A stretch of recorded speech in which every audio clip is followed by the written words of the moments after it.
I'd like to welcome our first speaker, who's Linda Pickard from the LSE. We have great sympathy with Linda with her building works at the moment, but we know she's going to make a great stab about telling us about paid services and unpaid carers' employment and outcomes. And I think this is going to win the title for the longest presentation today, because it continues to say a longitudinal study in England 2013 to 15. So welcome, Linda, and your colleagues, and we look forward to hearing your presentation.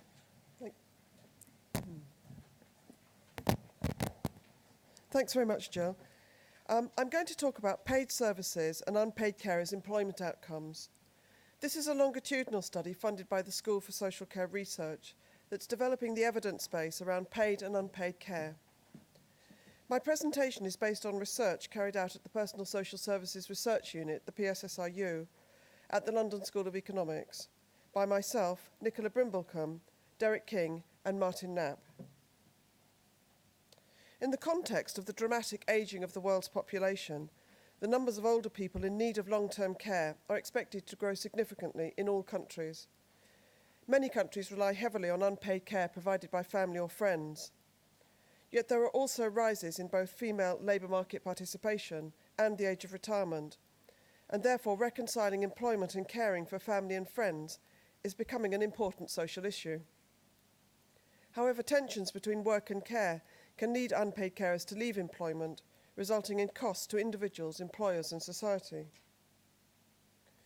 In England, it's estimated that around 315,000 unpaid carers of working age have left work because of caring and are not in employment.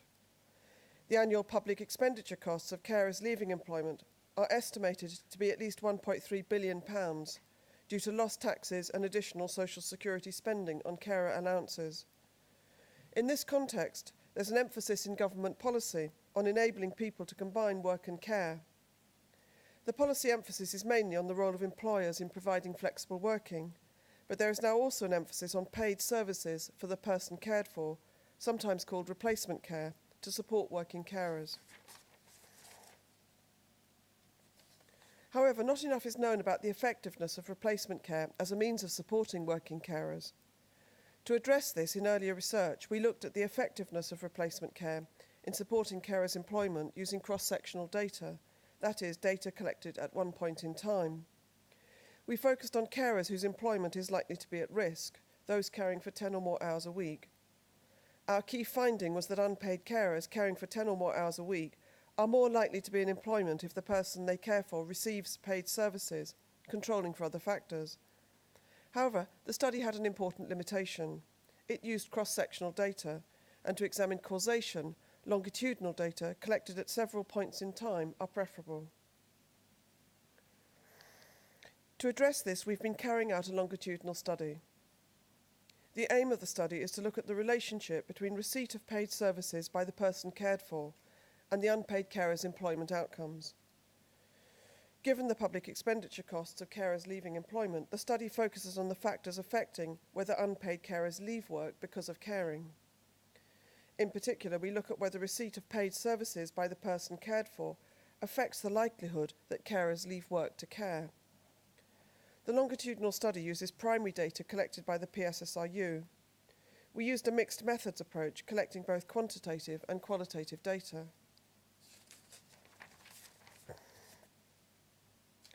Turning first to our methods, the first or baseline data collection was in 2013.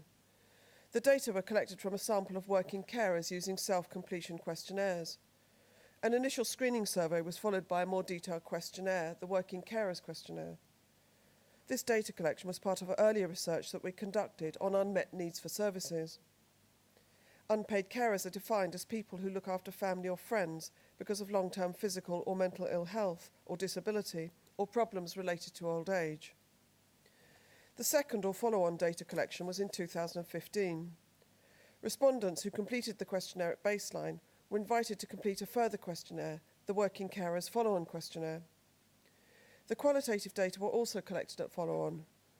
We carried out semi-structured telephone interviews with a subsample of respondents who completed the questionnaire in 2015. With regard to the quantitative data analyses, all the carers in the longitudinal sample were employed at baseline. and we looked at their employment outcomes that follow on, based on their employment status and their answer to the following question. In the last 2 years, have you left your employment because of the care you have been or were providing? The analysis distinguishes 3 employment outcomes that follow on. Carers who remained in employment, carers who said they'd left work because of caring and were not employed at follow on, and carers who said they'd left work for other reasons and were not employed. We examine this last outcome because carers sometimes say they leave work as a result of, for example, early retirement, when in fact they may have left because of caring. We wanted to check that carers who did not say they'd left work because of caring had indeed left for other reasons. The key aim of the analysis is to examine the association between receipt of key services by the main person cared for and carers' employment outcomes. The main person cared for is the person that the carer spends most time helping, and if they care for an equal time for 2 or more people, it's the person who lives with them. Yet key services are services that were significantly associated with carers' employment in our cross-sectional analysis and comprise home care, help from a personal assistant, daycare, meals and short-term breaks. We carried out multivariate analysis taking into account service receipt and other potentially relevant variables, which I'll describe later on. We carried out 2 types of analysis. In the first, the employment outcomes of carers at follow-on are modelled on their characteristics at baseline. In the second, the employment outcomes of carers at follow-on are modelled on changes in their characteristics between baseline and follow-on. Our analyses focus on carers providing care for 10 or more hours a week, who care for someone in the community and who were below state pension age in early 2015. Turning now to our results. The data collection began in 2012-13 with a screening survey to identify working carers. Nearly 3,000 public sector employees completed the survey, of whom about half were working carers. Of these, 761 opted to take part further, and 384 then completed the working carers questionnaire. 2 years later, 373 were invited to take part again, and 248 completed the working carers follow-on questionnaire. Not everyone was invited to take part again because some had already ceased caring at the time of the first data collection, and so were no longer working carers at that time. The interviews were conducted in 2015 with 40 people who completed the follow-on questionnaire. This table shows the characteristics of our 248 respondents compared to working carers in national surveys. Our sample characteristics at baseline are shown because not everyone in our sample was still a working carer at follow-on. In many ways, the working carers in our sample are typical of other working carers in England. The majority are women and in midlife. About 1 in 10 are from black and minority ethnic backgrounds. Over half care for a parent and over half care for an older person. In our sample, there are, however, higher proportions of working carers who are women and aged 45 to 64 than nationally, reflecting the underlying public sector population from which the sample was drawn. There's also a higher proportion of carers in poor health, which may reflect their older age profile. A key difference between our sample and working carers nationally is that the carers in our sample are more likely to care for 10 or more hours a week, and this is borne in mind in the analysis by controlling for the hours of care provided. Turning now to the quantitative results, the analysis begins by looking at the employment outcomes of carers based on their characteristics at baseline. This chart shows the employment outcomes that follow on for working carers providing care for 10 or more hours a week at baseline. 2 years later, 83% were still in employment, 10% had left work because of caring, and 7% had left work for other reasons. In our analyses, we examine a wide range of characteristics that might potentially have been associated with carers' employment outcomes. As well as service receipt by the person cared for, we also take into account the carer's gender, age, ethnicity, health, marital status and education, the care recipient's age, relationship to the carer and co-residence with the carer, the carer's work environment, their use of flexible working, control of their work schedule and location of their job, and the care provided, including the hours of care, number of people cared for, and whether other family or friends help. Not all these variables could be taken into account in the multivariate analysis, mainly because of correlations between them, and the variables we included are indicated in later slides. This table shows the results of the multivariate analysis of the employment outcomes of carers who provided care for 10 or more hours a week at baseline. We used a multinomial logistic regression model. The dependent variable distinguishes 3 employment outcomes: leaving work because of caring, leaving work for other reasons, and remaining in employment, which is the reference category. The table is an extract from the full model, showing only the significant variables. The results show that the characteristics at baseline associated with leaving work because of caring were service receipt by the person cared for, being aged 53 and over, caring for 20 or more hours a week, and caring for 2 or more people.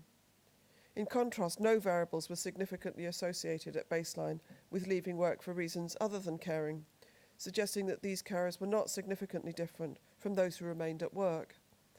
On this basis, the rest of the quantitative analysis focuses on carers who left work because of caring. Our second type of analysis looks at the employment outcomes of carers modelled on changes in their characteristics between baseline and follow-on. This table shows the employment outcomes at follow-on by the hours of care provided over time. It focuses on 2 outcomes: remaining in employment and leaving work to care. The table shows that everyone who left work because of caring was caring continuously for 10 or more hours a week between baseline and follow-on, and the analysis therefore focuses on these carers. We derived a number of variables to capture changes over time in the characteristics potentially associated with employment outcomes. We derived a service receipt variable that distinguishes between those continuously receiving services or acquiring them over time, and those not receiving services at either time or losing them over time. We also derived other variables to capture changes over time in the carer's health and marital status, the relationship of the care recipient to the carer, whether the care was provided for 20 or more hours a week, and whether care was provided for 2 or more people. This table shows the regression results for the factors associated with leaving work because of caring.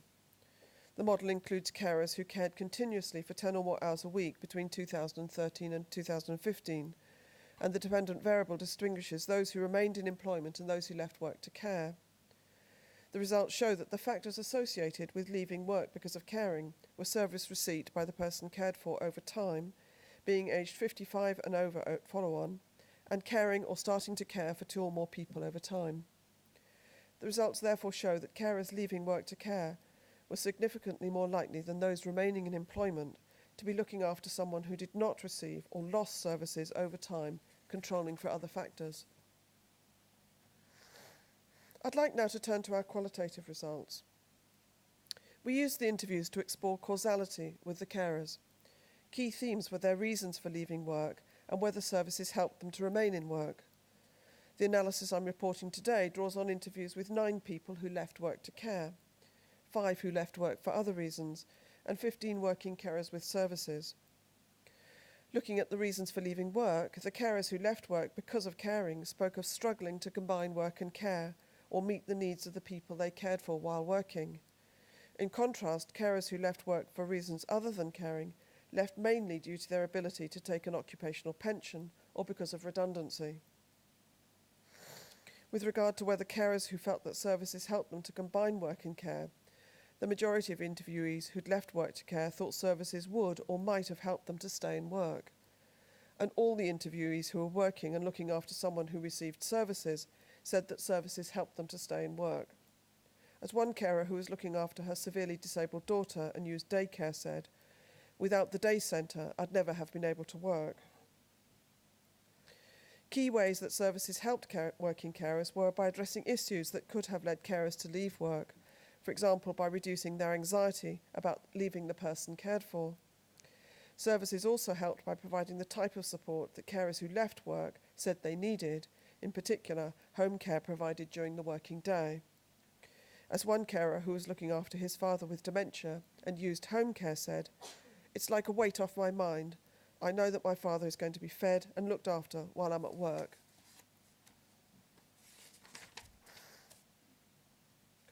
I'd like now to conclude by drawing out some implications of our work. Our study shows that unpaid carers looking after someone who does not receive paid services are significantly more likely to leave work because of caring, controlling for covariates. If a policy objective is to reduce the number of carers leaving employment due to caring, then there needs to be greater access to paid services for disabled and older people who are looked after by unpaid carers. The public expenditure costs of carers leaving employment in England are estimated to be over £1 billion a year. Therefore, greater public investment in replacement care may improve outcomes for carers who wish to remain in paid work by supporting their employment and could represent good value for money. Finally, I'd just like to draw your attention to these acknowledgements and to these references. Thank you very much for your attention.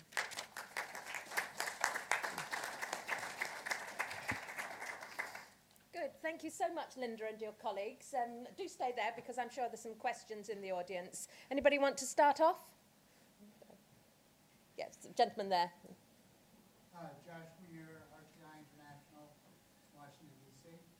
I wondered if you had continued the analysis to do some kind of cost-benefit analysis to see whether or not the provision of services would end up saving or costing the government money overall, and perhaps with some attention to which level of government.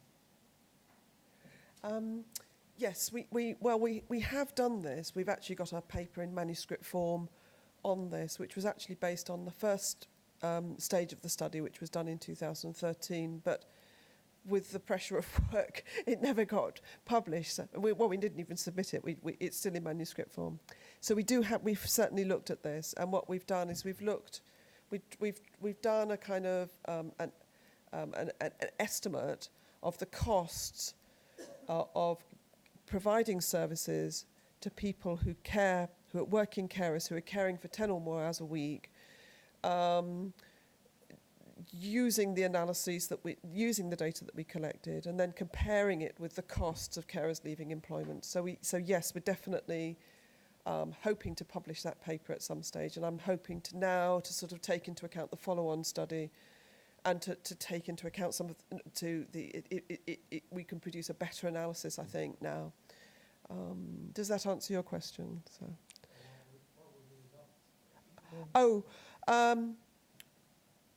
Well, it was sort of breaking even in the analysis that we'd done, but we need to look at some of those data again. For example, we have had criticism of not criticism, but or friendly criticism of our estimate of the costs of carers leaving employment. People have said it's too low because it only takes into account the costs of lost tax revenues and the costs of carers allowance. But carers who leave employment and are of working age, which is the group we were looking at, usually claim other benefits. And so they usually claim income support or what's the other major one? Housing benefit. So there's two major benefits that are claimed, which we didn't take into account.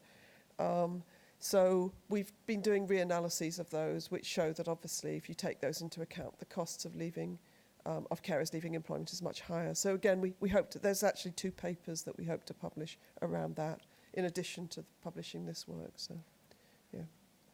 Great. So another question there.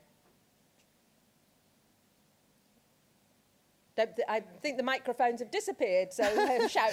When you are analysing the reason for the leaving due to health, do you also further investigate for whether it is because of the physical or mental, if not burning out of the caring burden? We asked a question which was a general question of the type that you find in the census. So in fact, it didn't break that down. No, it asked, it distinguished between people who were in very good, fair, poor, bad or very bad health. So that was the distinctions. We also asked if the carers themselves had a limiting long-term illness, and again that was based on the census question. So we didn't actually distinguish between carers who had kind of physical health problems and carers with mental health problems, but overall health wasn't significantly associated with leaving work to care. And I think the reason for that is that a very high proportion of working carers also had health problems. So it's something that a lot of them are carrying with them. So. Yeah, I'm thinking in terms of for the family carers, there are no incidents of sort of burnout for the caring. So whether that will be prevalent in the quick carers for leaving the reason for leaving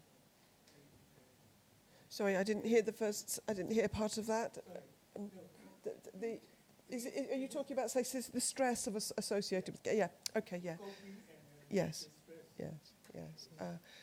That comes up a lot in the interviews. Yes, it comes up a lot in the interviews, and in the paper that we're writing, we make that clear that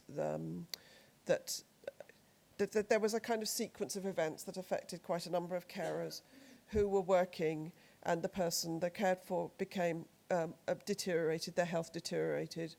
And they became very stressed. They often had time off work to care, but also because they became distressed, suffered from depression. And then the employer would start procedures against them to say that they were going to be dismissed because local authorities and civil servants, they're both subject to stringent sickness procedures. And so then that would create more stress. And in that situation, a number of carers left work. Because they didn't want, they were not necessarily the oldest of the carers. They weren't maybe a bit younger than, they were all quite old. But they were older carers. But anyway, a number of them left because it's worse to be dismissed than to leave. So they left, and then we had a nice case of an interview that we did with somebody who had, when she was in that situation of threatened with dismissal procedures, she then went to the social services who assessed her mother and herself and put in a care package, and then she was able to continue to work. So there was a very nice kind of contrast between the situation where carers had left in suffering great stress, and a situation where somebody's stress had been alleviated. So. I was thinking that if you have the sub-analysis done, and then you may have a recommendation to the social service Yes. to have an intervention at that point. Yes. To those particular, they are well-experienced people, Yes. but due to frustration, so because of the stress or burning out, then if there is an intervention to them, Yes. Yes. longer maintenance of the service. Yes. No, absolutely. No, I think that's a very helpful suggestion that's a policy recommendation. Absolutely. No, I'd agree with that totally. Yes.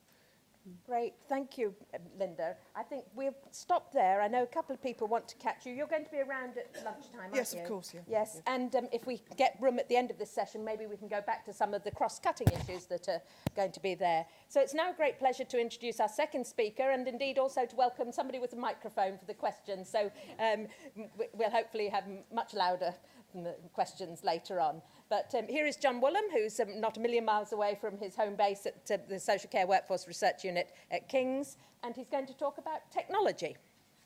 Oh, hello, everybody. Yes, I'm going to talk to you about telecare, and I'm assuming that most of you by now will know what telecare is, though I will cover quickly the quick definitions. I think telecare in the UK has kind of lost its way over the last few years. The presentation is really based on some thoughts about how we might, rediscover the benefits that telecare might offer. Quick structure, sort of definition of structure, background definitions. I'm going to look at some of the evidence that's about how telecare is being used. That will lead me to suggest that telecare may be emerging as a new policy problem. And then I'll finish with a few slides which will be based on more recent research that I've been involved in with colleagues from the LSE for the Department of Health, and then some conclusions. I'm not going to waste time on the definitions. Here are a couple. One from Martin Knapp is focused on purpose, and there's another definition on the AT Dementia website, which is focused on functions. But just to sort of make it clear what we're talking about here, here's a quick example. A common problem for people, older people, particularly with dementia, is that they may forget to light a gas cooker after turning it on. This obviously causes a risk of suffocation or explosion. And eventually, probably in not too short a space of time, there will be a high level of concern raised from neighbours or relatives who will actually notice what's going on. So the kinds of solutions that traditionally have been offered, first of all, you could admit the person into care. But if in every other respect that person's functioning perfectly well in their home environment, that seems rather a sledgehammer to crack open a walnut. You could substitute a gas cooker for an electric cooker or microwave. But if the person has dementia, it's very unlikely that they'll learn how to use the new controls, if you provide a different type of technology. Or you could disconnect the cooker and make people reliant on Meals on Wheels. But what if the person enjoys cooking and it's a valued activity? I think one of the alternatives, and it's now increasingly used, is you can use technology to manage the risks. And here's how it works. This is pretty old hat now. It's first generation telecare stuff. This is a gas detector. It just sits on a wall and it detects the presence of methane or propane in somebody's environment. It's connected to a little solenoid device on the rising main. So if it detects gas, it can automatically switch off the supply to the affected appliance. So it manages the problem. But the clever bit is that it's also linked to a call center telephone, and the telephone will automatically dial a friendly neighborhood call center operator who knows, because there's been a protocol agreed by a care manager, that let's call her Mrs. Smith. Mrs. Smith's daughter is a key holder and can come round and reconnect the system so Mrs. Smith can continue to cook her meal. So the worst case scenario is that the meal gets cold, but nobody gets blown up. So that's just a very quick example of what telecare can do. Now, what I'm going to do now is make a distinction between early studies. This is going back a decade or more, and more recent evidence of telecare. And there's a bit of an epistemological divide, if you will. The early studies and projects, the first one, the first ever evaluation of a telecare project goes back to the mid-90s and was carried out in Falkirk.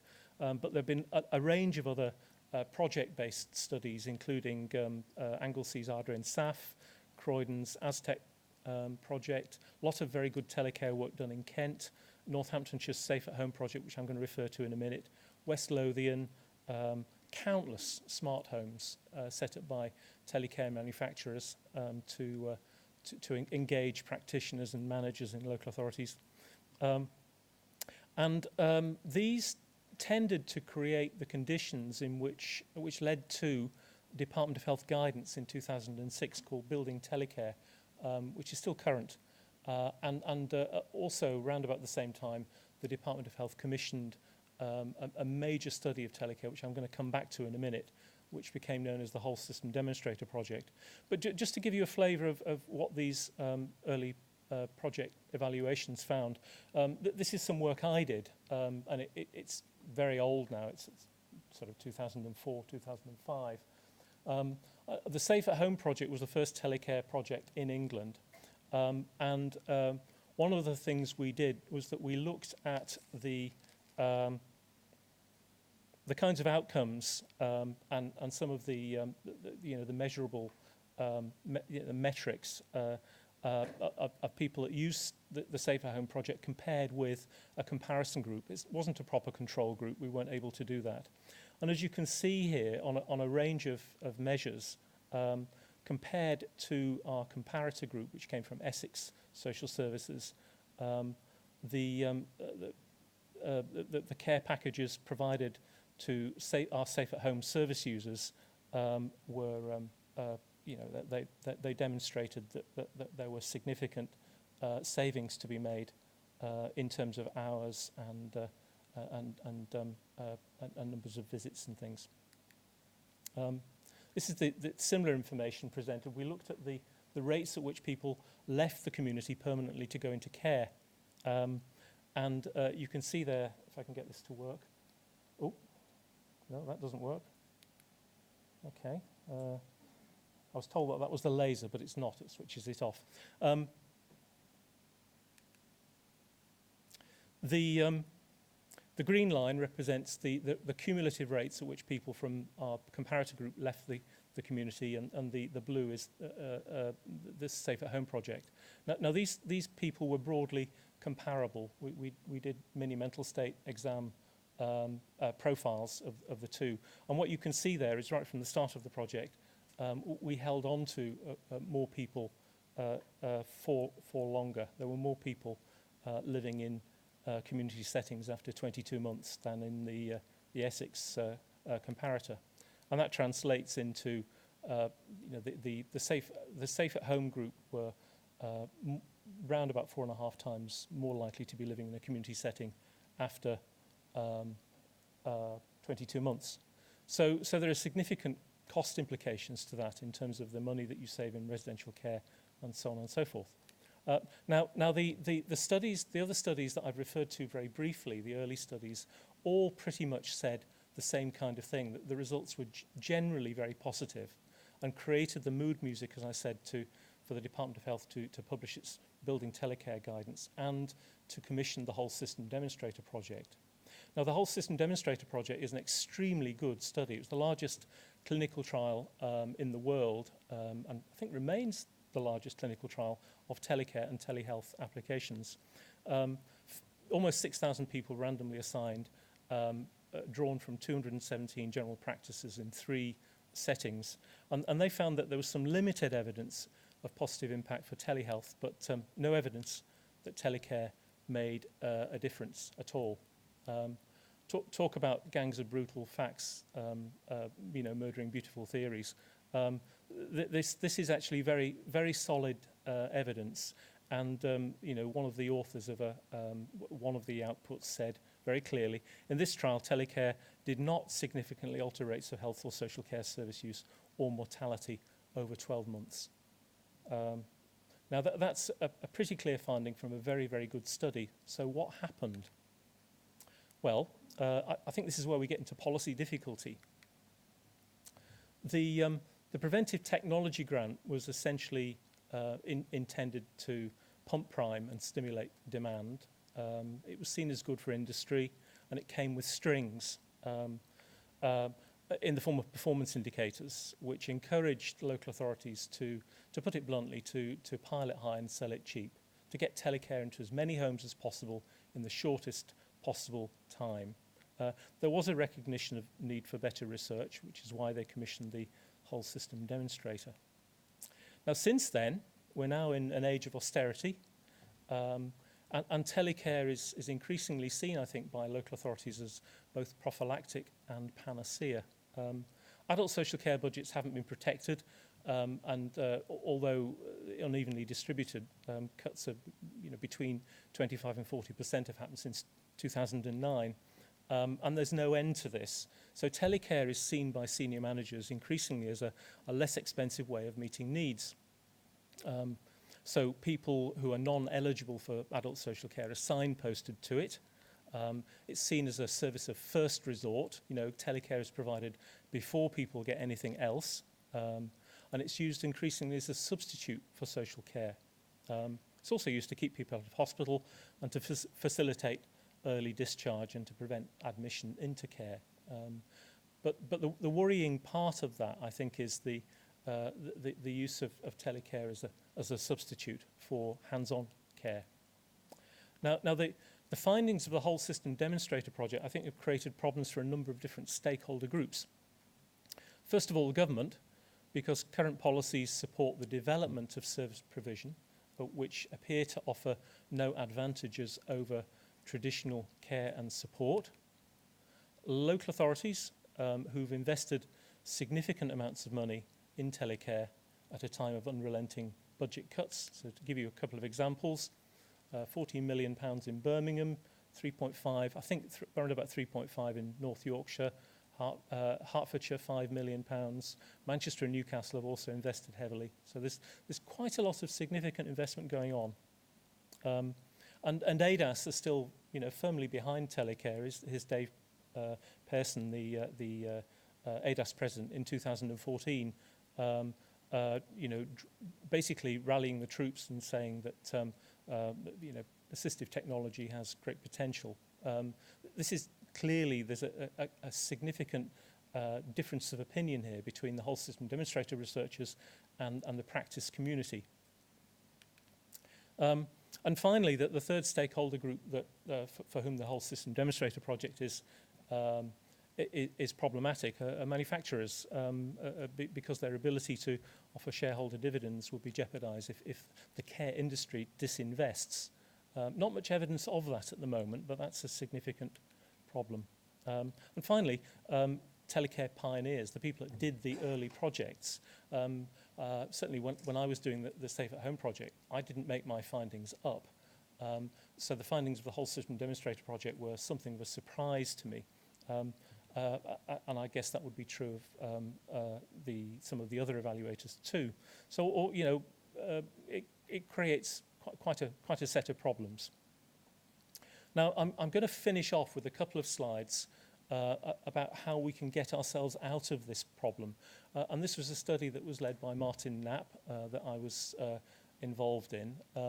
It's not the best science. It was done relatively quickly. And you could regard it as a kind of scoping exercise, or this part of it as a scoping exercise. We carried out a series of interviews with 25 experts in the field of telecare.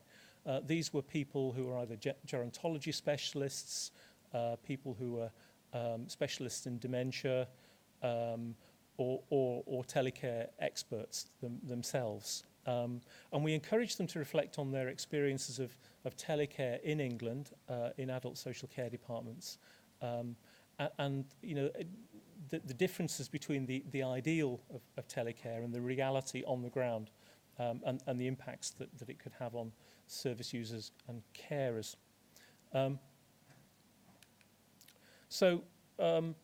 Focused first on existing telecare practice, we found a poor matching, or the people we spoke to told us that they felt that there was sometimes poor matching of need to technology in many adult social care departments.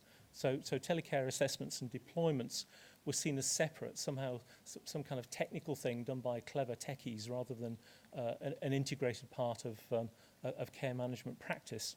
And care managers and carers weren't always supportive of telecare. Clearly that there are concerns about its use as a substitute for social care, and potential threats to job security of some carers too. We're also told that telecare assessors, the people that actually assess for telecare, don't always have the skills that are needed. And if you think about it, telecare assessors need to know obviously about the telecare, but also the needs of the person that's going to be using it and their capacity to use what's provided, and how they interact with their social and spatial environment. And in many places, we were told, not all of those skills existed. Prescriptive referrals was another problem. A sense in which practitioners referring for telecare have a very simplistic understanding of what telecare is and what it does. So, someone who experiences falls may or may not need a fall detector. So referring to somebody to a telecare service because they have falls for a fall detector might not actually be the best solution for that individual. Commissioning decisions also restricted the availability of technologies that could help people. And this is a comment that we had from one person. It's common enough. We don't do that, have this instead. And the quality of information to non-eligible people about telecare is very poor in places. If you do a Google search for telecare, the chances are the first sites you'll come to will be from telecare manufacturers who will want to tell you about their products. Very little objective information available to non-eligible people, as I've just said. And that all conspires to a situation where what's provided is technology-led rather than person-centred. So the person gets fitted into what's available rather than the other way around. So just to sort of focus a bit more on the telecare assessment, what we were told was that there was a significant difference between the ideal of a telecare assessment and the practical realities. Focusing on starting with the person and not the technology. We were told there were a limited range of telecare available. Telecare was frequently used as a prophylactic. It was used to fit people to what's available, and this actually militates against a more holistic and person-centred approach to telecare use and the need to consider the wider impacts of telecare. The style in which the assessments took place were also subject to criticism from our experts. So for example, sometimes they weren't done at all. People were just given telecare. Sometimes a response to prescriptive referrals, as I've said, not always done in the service user's home. So no possibility of assessing how that person interacts with their environment and whether the telecare would work or not. And the problems I've said earlier about non-eligible users not getting the right information. The content of the assessment and the extent to which the person's needs and goals and how they interact with their environment was also criticised in the sense that much telecare provision was felt to be very, very narrowly focused on managing risk. I think that's understandable in adult social care departments, but it could also be used to support a range of other things, including social activity and social contact. There's the question of who should do the assessments for telecare and the extent to which they're integrated with care management and other forms of assessment. And there was clearly a sense from our interviewees that people who assess for telecare need to have both practice as well as technical skills, not always available, as I've said. And also a plea that the assessment should it sometimes involve, or where possible involve, carers and possibly be multidisciplinary, so you have a perspective from two different professional groups. Unpaid carers within most telecare services are usually the first responders, and they also have a role in making sure that the telecare keeps working. So what conclusions do we draw from this very rapid tour of the evidence? The best evidence we've got to date suggests that telecare isn't effective, and that should be a problem for anybody that works in this sort of field. We don't really know why, but I think in transitions from projects to services, the early evaluations were all positive, because I suspect there was a strong esprit de corps amongst those early telecare pioneers, and something may have been lost in the scaling up process. One important something, I think, is probably going to be attention to assessment quality. I think that's a major weakness at the present time in how telecare is deployed. That's not to say that matching needs to telecare isn't difficult, it is. But telecare policies at the moment focus on its maximal use, not the careful matching of need to devices. So there's an overweening preoccupation of getting gadgets into people's homes rather than working out whether the gadgets are the right ones for that person. In some places, assessment activity is likely to be fragmented, superficial, and technology-led rather than person-centred. And more research is needed. Researchers always say this, don't they? More research is needed to map adult social care practice and to develop and deliver good quality telecare services. And I'm pleased to say that I've got some funding from the School for Social Care Research to do some work in that area, which I've just said. And that's it, a few references. Thank you for listening.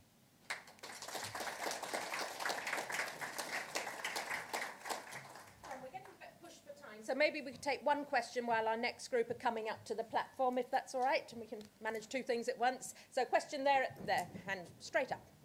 Thanks very much for a very interesting presentation. I just wondered if we're missing something in terms of the impact that local area coordination is making in terms of supporting people to stay in their own homes, alongside better strength-based assessments, putting in teleconnectors into people's homes. Where I've seen it work very well, and I know we've had this conversation, is where you have a charismatic leader who takes social workers out with an OT to say, this is the person, this is their needs, this is their support plan, how can we make this happen? But it's happened very rarely in my professional experience.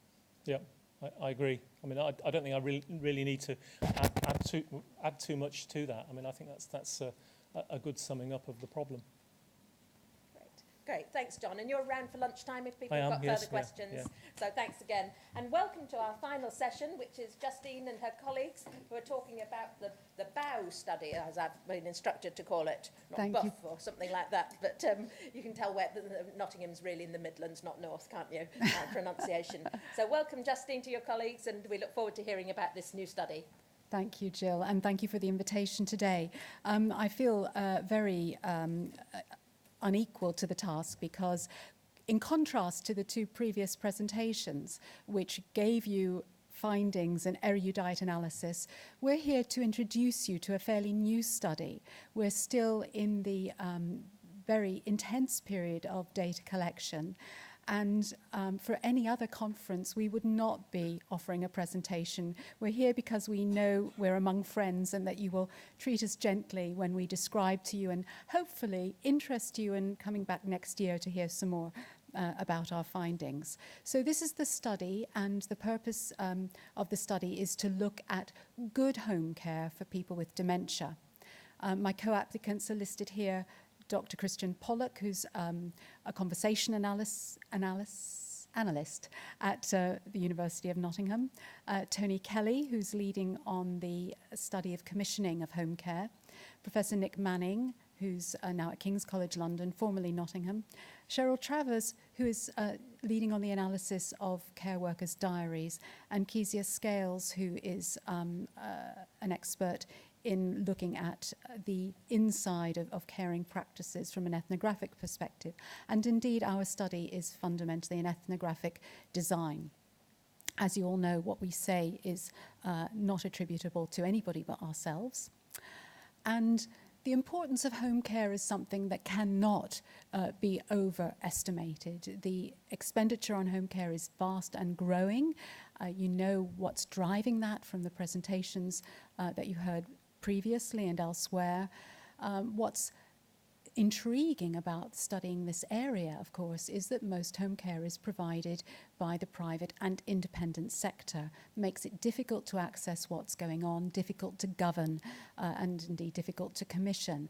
And that's why we are constantly hearing horror stories about 15-minute visits and in unsatisfactory services. There's a vast number of home care agencies. The heterogeneity of home care is another factor that we have to take into account when we do research, and many of them appear not to be registered with the CQC and therefore don't get inspected ever. Consequently, on an almost weekly basis, we see alarm stories about public concerns, and I'm not wanting to dismiss these. I'm just saying this is the context of stress and anxiety around home care research. This was a dispatches program quite recently. They are addressing the visible parts of home care, the visible parts about the length of visits and the unsatisfactoriness of the wage, the effective wage that people take home because they spend a lot of time travelling between visits. We acknowledged all of that when we entered into this study, but we were interested in looking at the inside of home care, the subjective experience of users and their families, the black box, if you like, and this is why we adopted an ethnographic approach. And we also chose to look at a premium home care provider. There'd been some work done in the Midlands in a previous SSCR funded study, in fact, from which we knew that the range of quality was wide and we knew how to identify the best providers in our area. And we chose to look at good home care. The purpose of our study is therefore appreciative inquiry to examine home care for people with dementia, good home care for people with dementia, so that its function can be described fully and hopefully inform service development, training and commissioning. The study is actually being conducted by the research fellows, Samantha Wilkinson and Lucy Perry-Young, who you'll be hearing from shortly. It's designed in 5 work packages.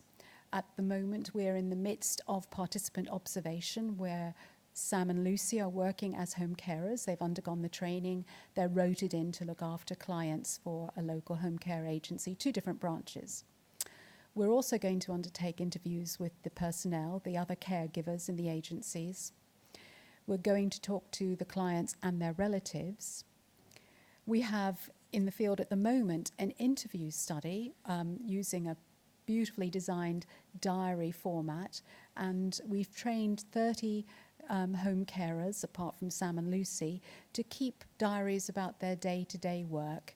We've schooled them in anonymity. We've given them pseudonyms, or they've taken pseudonyms, and they're spending up to 16 hours each, 16 paid hours, keeping diaries for us. And you're very welcome to have a look at those templates if you're interested. And we're also halfway through a job analysis of home caring, which is being undertaken through interviews with commissioners and analysis of documents, including local policy. So those are the methods, and I'm just going to hand over to Sam, who will tell you where we've got to with the participant observation. Thank you. So as Justine said, the focus of this presentation is on the participant observation element of the study. And for this, Lucy and I have been conducting a team ethnography. And here it's interesting to note that we've got very different backgrounds. So Lucy has a background in nursing and did her PhD on dementia and help-seeking behaviours, whereas I did a human geography PhD, and my PhD was actually concerned with young people's alcohol consumption practices and experiences. So we've both got very different perspectives which we can bring to the study. So as part of the research, we've undergone full training with a home care provider, for instance, in food hygiene, moving and handling, and medication administration, in order to provide care for people with dementia in their own homes. And this has involved us both working independently and also shadowing a client's existing care worker. In order to do this, we've been required to work flexibly, which has necessitated us working early in the morning and late in the evenings. And the care work we do is extremely varied. So some of it involves more personal care, such as showering, washing, and assisting a client into and out of bed, for example. Other visits can be much more cleaning-based. And alternatively, some visits are more companionship-based, which can involve sitting and chatting with a client, watching television with them, taking them out into the local community. It's also of note that we have worked with a variety of different home situations. So some clients live alone independently. In other cases, there are couples both receiving care from the same home provider. Others have relatives that live nearby, and there are some people who receive care from multiple different home care providers. So we're only partway through the fieldwork, as Justine said, and we've got lots of interesting themes which have emerged so far. But for this presentation, we'll concentrate on just 4 to give you an indication of the sort of data which is arising from the project. And these are rewards of caring, issues with relatives, the impact of care work on a caregiver's lifestyle, and alcohol use. And when I provide some quotations on the following slides, it's important and useful to know that C refers to the client, W to the care worker, R to the relative, and PB, which is a pseudonym for the care company we're working with. So throughout the fieldwork, providing home care has proved to be a very rewarding experience. Rewarding moments arise if, for example, there is a reciprocity of care between care worker and client. Other visits may be rewarding when they don't feel like work. For instance, I've had numerous more companionship visits in which I have a cup of coffee and a chat with a client whilst watching the television. Visits can be rewarding when a client seems pleased to see you or expresses their thanks for what you've done. Home care isn't just about the home, and in this excerpt on this slide, I detail a trip that I took a client out to the garden centre. And as you can see from this quotation, it proved to be a very multisensory experience for the client, and it was satisfying to assist them in accessing their local community. And visits such as this enable the care worker to go home feeling happy and pleased and proud of what they've achieved. Not all visits are as relaxing as the one just described, however. Part of the reason why many clients have home care is to provide respite for family carers. However, whilst this is the intention, in reality, the relative is often present during the care visit rather than using it as an opportunity to relax. I have had relatives complaining to me for the duration of a care visit about how difficult they are finding it caring for their significant other, and thus it is hard to find the time and space to meet both the emotional support needs of the relative and also provide the arranged care for the client. Other times I found it extremely difficult to meet the requests of both the relative and the client, and in the example detailed on this slide, R1 is a relative who consumes a lot of alcohol, and I feel slightly uncomfortable in his presence. His mother, after a whole host of other requests, asked if I'd polish her shoes. Her son came up to me and told me not to be bullied by her and to put the shoes away and not clean them. Here I was stuck in an awkward position as to whose request to meet. Visits such as this can leave a care worker feeling exhausted and deflated. So having briefly touched on those two themes, I'll now pass you over Lucy to elucidate a couple more. Thank you, Sam. So the next two starts with the lifestyle impact. So we've found so far that the job actually has quite a big impact on the lifestyles of caregivers. So the working mornings and evenings means missed meals, particularly missed hot meals when working in the evening like Sam does, and also missed time with relatives at home. And that's particularly hard for some of the caregivers who've got children at home as well. There's a lot of dead time in between care visits, and this can mean that a lot of caregivers end up going to cafes in the meantime. They don't have time necessarily to go home and back out again, and they also don't necessarily get paid for the travel, so they're all factors that affect their lifestyle. Some caregivers who try to work more full-time hours are ending up doing between 12 and 14 hours a day just to get sort of 7 to 8 hours of paid work a day, which obviously has a huge impact on their lifestyles as well. The travel time as well, so when there's no dead time in between visits and they're scheduled one straight after the other, it can be really difficult to get between the two, and there's often not quite enough time to do so. As this quote demonstrates, I found it quite stressful getting between the two, and I raised this issue with the care company, and they did amend it for me, but it still is not quite enough, and I end up leaving my first visit 5 minutes early. I arrive there 5 minutes early as well, leave 5 minutes early to try and get to the next one, not more than 5 minutes late. So I'll give you a minute just to read that.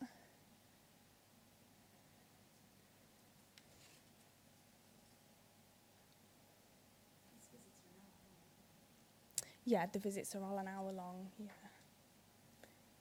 Okay. And the final issue was alcohol. So we found alcohol to play quite a big part, but only for some of the clients. And in one case, as Sam already spoke about, it was the relatives drinking that was causing the caregivers quite a lot of discomfort and feeling vulnerable and unsafe. So they ended up working in pairs and making sure that they were always there together when this relative was there drinking. There's also difficulty with the clients drinking sometimes, so it's difficult to monitor that, especially for people with memory problems. They can't always remember what they've had already when they've asked for another drink. And a lot of the caregivers are worried about leaving clients alone with, say, a bottle of wine out or something, worried about their risk of falling. Some of them have already got quite difficult mobility problems. And so that creates quite a dilemma for the caregivers who want to promote the choice to the client, but also they want to keep them safe. Further difficulties have arisen when relatives have wanted to restrict the amount of alcohol that a client can consume, and obviously the client's not always willing to do that. So as this quote demonstrates from Sam's notes, there's a lady who visits her client every single day.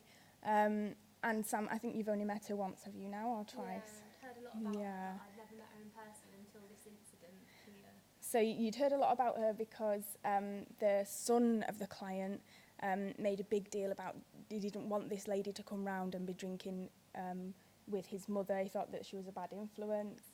And he even tried locking the doors to try and keep this lady out. So that's really difficult to manage the sort of tensions between the client and relatives and other people that come in the house as well. So as Justine said, we're really quite early on in the project, so we've got no conclusions, but we do have some sort of comments so far. We're really getting quite a strong sense of what it feels like to be a home care worker, and also about the roles that the care workers play in the lives of the people with dementia. So they're playing a valuable roles in their lives as helpers and also as companions. They are deriving rewards, really, emotional rewards and satisfaction from doing the work. And they, as demonstrated, have to navigate quite complex relationships and show skill and sensitivity when working with the clients and their relatives, and also other care workers and the care providers as well. So they're having to juggle priorities and risks while seeking to deliver person-centred care. And this is actually made quite a bit easier. The company that we're working with does work with what minimum of 1 hour visit, so that's a lot easier for us to do than it is for some other companies. And obviously the work impact on the home life of the caregivers, that is, and many struggle with the hours and the pay, even in such a premium provider that we're working with. So thank you, and has anyone got any questions?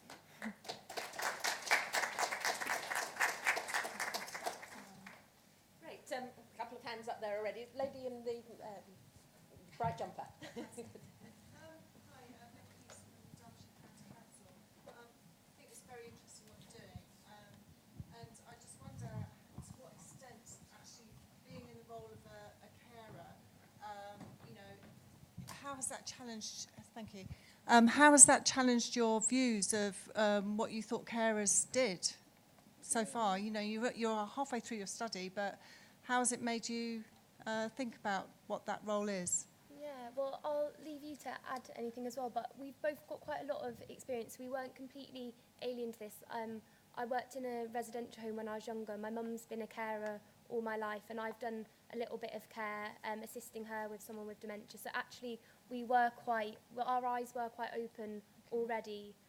So there was nothing really that's shocked me. It's really just emphasised how diverse the role of care workers are, like the personal care, companionship, cleaning elements. It's all comes into it. So I think the main thing that I was more surprised about is the companionship, and I think that comes with it being quite a premium provider, and also to do with the funding that clients get as well. So I wasn't expecting so many of the calls to be companionship calls. Yeah. And were you surprised at the length of the days? You talked about perhaps doing the 12-hour day in order to earn for 7 or 8 hours or something. Was that a surprise?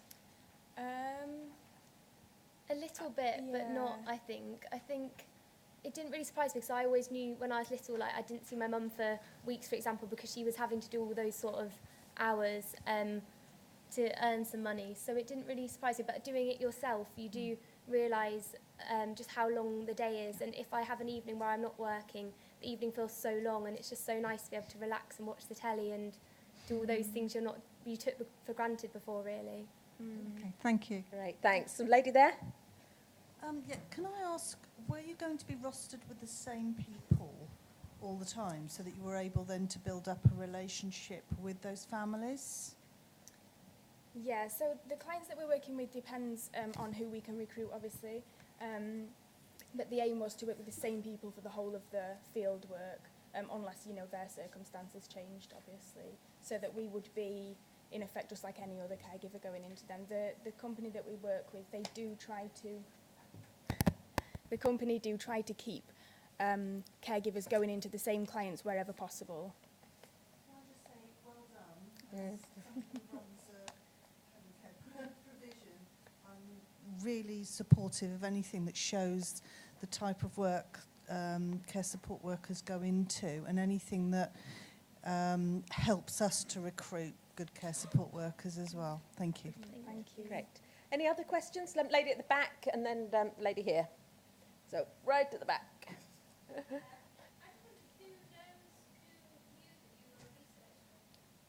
So, did people get that question? Did anybody know you were researchers? In the company, Yeah. Yeah, So do you wanna- so if we took the advice of both the home care company and also the relative as to whether the client had capacity themselves to consent to take part in the study, and some of the clients themselves have consented and signed the consent forms. For others, we always inform the client, but we got the consultee advice from a relative. So if the client didn't have capacity or we were uncertain about it, then we had the support of the family's members as well.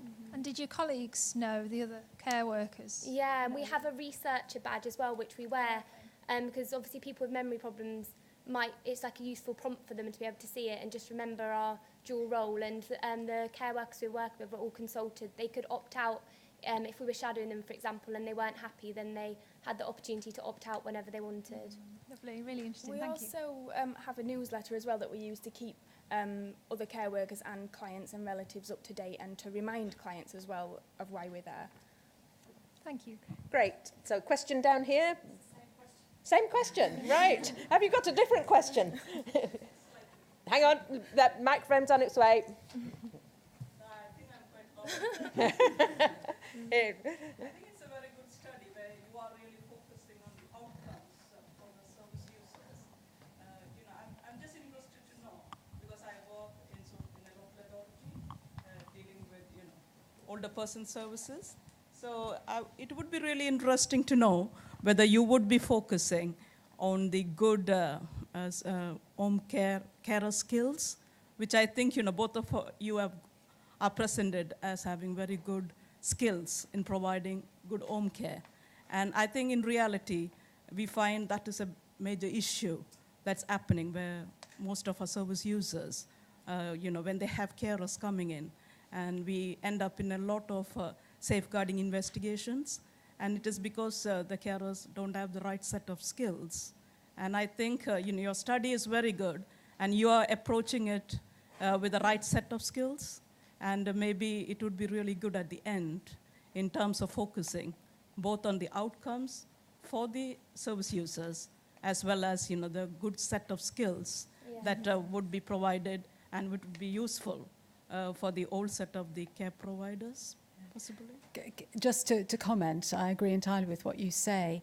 As someone who's read the field notes as they've come in from the researchers, I've learnt an enormous amount. I think when we recruited them, and indeed when we conceived the study, it was important to make sure that they had the right understanding of the task and the right experience to bring to that, so they wouldn't be shy about some of the cleaning or personal care, for instance.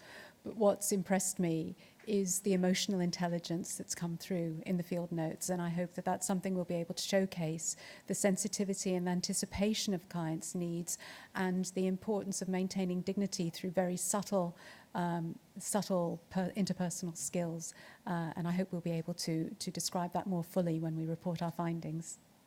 Great. I know there's some more questions, but it's my role to make sure you get your lunch, which is pretty much a home care worker's role as well. So we'd like to thank very much everybody this morning, and particularly the audience.